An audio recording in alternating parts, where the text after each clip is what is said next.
You can't make this stuff up. I waited 2 hours for another aftermarket blower motor, right? We put it in, Jude says it starts smoking immediately. So it's gotta be a product line run issue. Ready, Jude? Because no one's gonna believe me, right? We waited, what, another 2 hours for this? You wanna plug that one back in? Plug the fag, pull that, so unplug it. Did you have it screwed in?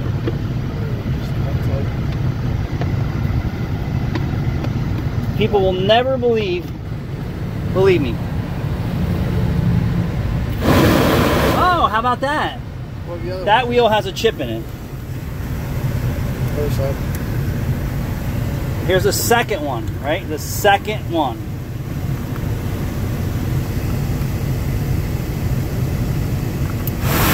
Now this one wants to spin now. You know what it is? This is made wrong. So when you're going to tighten this up, it's binding inside the cage. Lovely. Put that one back in. This is definitely, this does. Yeah, so look, this product does not fit. Yep. See? The squirrel cage is too big. Ooh, of course. It's too wide. See what happens? Look. Yes. You should have picked that up the second time around. My master mechanic Jude over here. So the problem with the aftermarket one is the squirrel cage is completely wrong. So now I need to inform the parts people of a assembly line problem or a product line problem. Unbelievable, dude. And then the next problem is your installer can't figure it out. That's what bothers me the most.